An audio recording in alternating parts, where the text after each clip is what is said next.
ऊंचा खाला टेढ़ी मेढ़ी पतरी डगरिया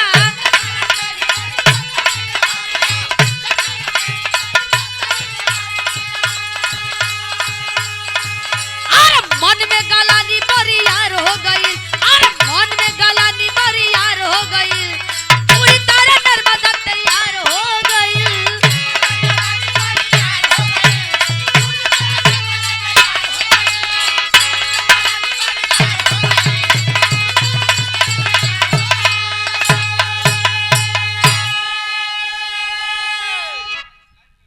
कहो भैया मंगरू भैया सूत के न का मतलब हमन बिरहा गा गेली जा मंगरू भैया ना आइलन ले ला जा हमन का दुकानदारी बहुत ही दुख के साथ कहना पड़ रहा है कि हम लोग का बिरहा खत्म होने वाला है। मनोज भैया का अंतरात्मा से आवाज आवा था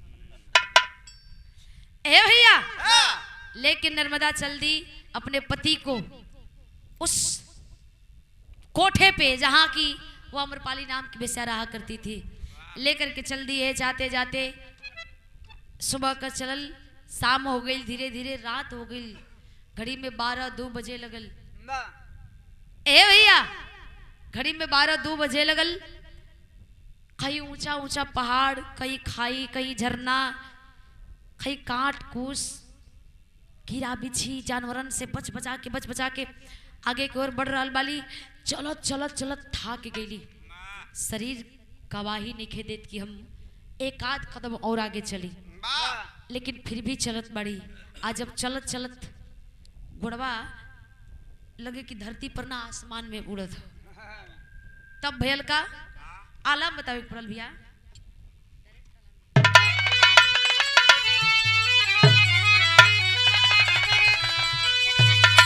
लेके जब अपने पति के पहुंचल है बीच वन में कड़कड़ा के जब बिजली चमकल कल जला के बिन मौसम के बरसात कबो कबो हो जाला वैसे ही बिन मौसम के बिजलियों कबो कबो तड़प जाले जब बिजली तड़कल भयभीत हो गई डर गई लेकिन प्रार्थना करने लगली प्रभु से कली भगवान हम जानत है कि हमार परीक्षा लेत हुआ तू हे प्रभु हम परीक्षा में पीछे ना हटब लेकिन इतना भी परीक्षा मत ला हमें हमरे काम पर ओ काम के पूरा कर लेवे दा प्रभु कली बस करा प्रभु बस करा हम समझत है तुम्हारी इशारा लेकिन चलल है आल्हा में बतावे पड़ता का भैया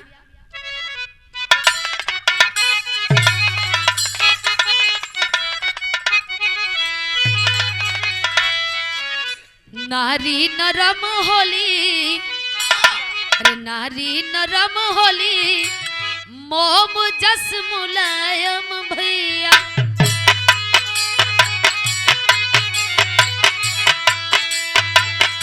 लोहा जस कठोर होली जाने ला जहान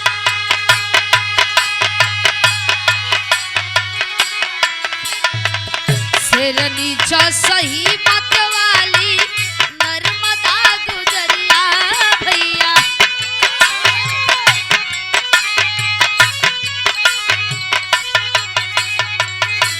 लेके पति को पहुंची शहर सीनता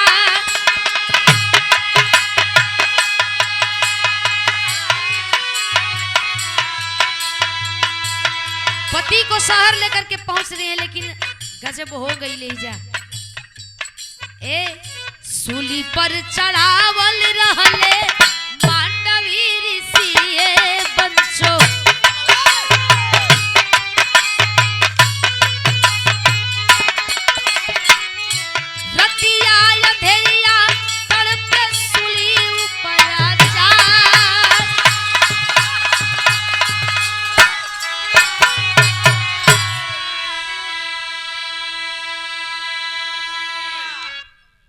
चलत चलत चलत गोड़ बाहर आइल आ जाके घिर पड़ली सामने सूली पर चढ़ावल हवन मांडवी ऋषि आ जब जाके उस सुलिया से वो खमवा से टकराइली तपस्या भंग हो गई क्रोध में आ गए तपस्वी डांट करके कहते हैं लड़की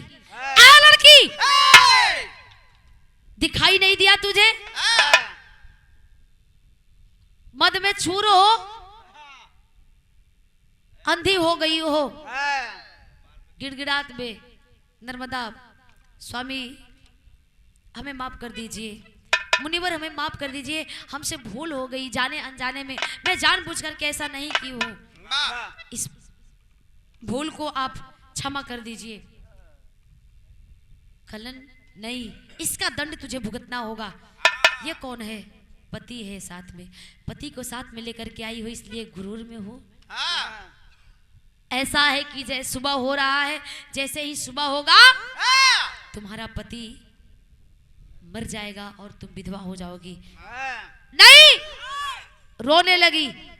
मुनिवर ऐसा मत करिए, ऐसा मत करिए, इस जोगन पे, इस अभागन पे दया करिए, इस वचन को वापस ले लीजिए। मुनिवर कहते हैं कि नहीं नहीं नहीं, कमान से निकला हुआ तीर और मुख से निकला हुआ जबान, ये दोनों कभी वापस नहीं आता, तो मैं कैसे अपने जबान को वापस ले लूं? इसका, इस पाप का प्रायश्चित तुम्हें करना होगा, क्योंकि मैं तपस्या पे था और तूने मेरे तपस्या को भंग किया है।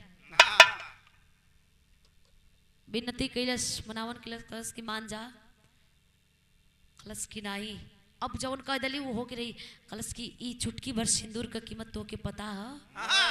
तू का जन्म साधु, इधर दर जंगल में भटके वाला, तो ये सिंदूर का कीमत पता रही? ए साधु, तो ये का पता रही सिंदूर का कीमत? कलश की लगा ले अपन दम, बड़का साधु बनत हुआ, बड़का तपस्वी बनत हुआ, कहला के ना समझ में आवत तो के त धाई के हिलाई दे का? अरे दढ़िया हो। अच्छा, हम कहीं कुछ और ही नहीं भैया। ए बाबू, बैठ गई आसन मार करके नर्मदा। कलश की अपने पति के बचा ले, आत्वरा में दम होके तो तू जौन कहले वाला तो उनका के दिखावा।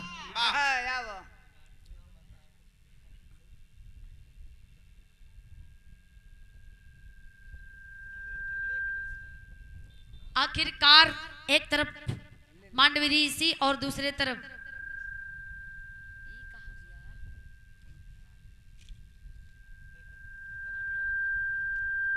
अच्छा, रौरा के बहुत बहुत धन्यवाद बा, देवहू वाला के बहुत बहुत धन्यवाद बा, दिल से धन्यवाद बा। तू तन की दुबरा जा, लेकिन घर वाला सिस्टम और चौड़ा हो जाए। भोर भोर का पारी है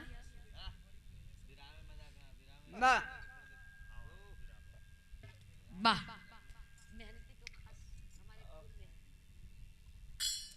सुंदर पुष्पहार और 100 रुपया हमारे उजागिर मामा जी के द्वारा, टिकधारी मामा जी के द्वारा। अरे तुहार मामा, हाँ तो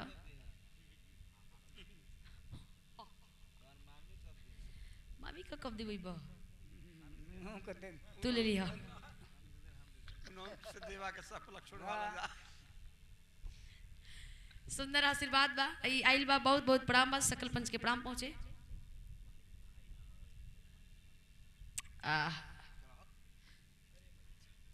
ए भैया, आखिरकार भगवान भोलेनाथ को याद करने लगी और याद करते करते जब शक्ति मिलल, यह चरवा के फार के कुनवा लालिमा छावत रहल, उड़ा देलस आसमान में। जब उड़ा देलस जाके सूर्य के ढक लेलस, आ जब सूर्य के ढक लेलस तो 6 महीना का रात हो गई और देवता देवी सब ही घबरा था, घबराए लगल कि अब नहीं कुछ हुई, अब जौन होके तौन हो गई। मार के गांजा भांग टर बाड़न, इंटरनेशनल देवता जी के कहल जालन। भगवान भोलेनाथ पार्वती जी जाके जगावती है, अरे जगबा अरे ना हो, मतलब ऐसे ही कह के जगावत रही। हाँ, जगावत ही कहलन कहलन कि एगो चिलम चढ़ा दा, कहली कि एको चिलम न चढ़ाई।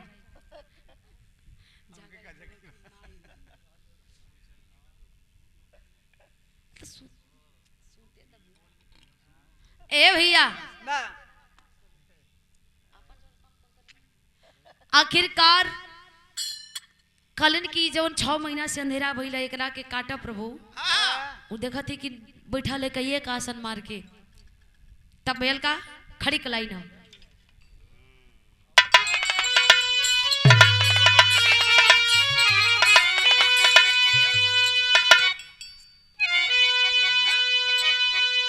सुन के ऋषिराज के श्राप दिल में लागल लगिया, त कैसे सेनुरा भराइल मोर धोबाई मंगिया।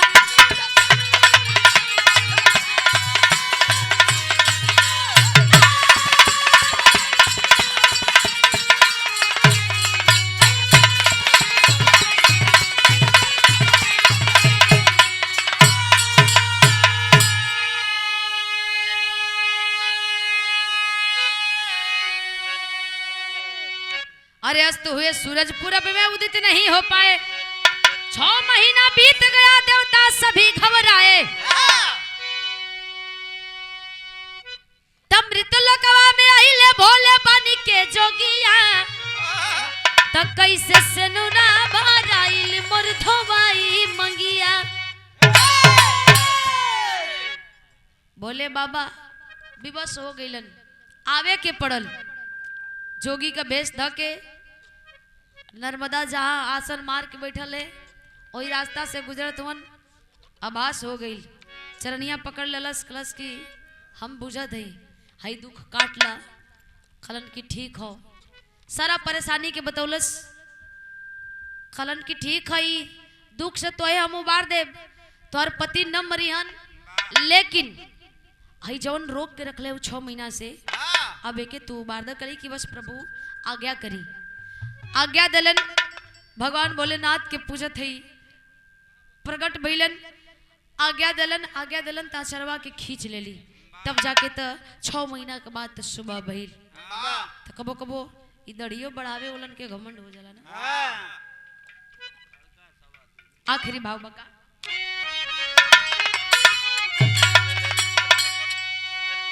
अरे गुरु बिहारी पत्तू छबर की लहरे सदा गुलिस्ता, काशी बुल्लो सुखनंदन जी बन के गईले फरिश्ता। अरे जोगिनिया सोहर वाली बन गई, अरे भैया जोगिनिया सोहर वाली बन गई। तो रबीना सुरस कवि की अनुपम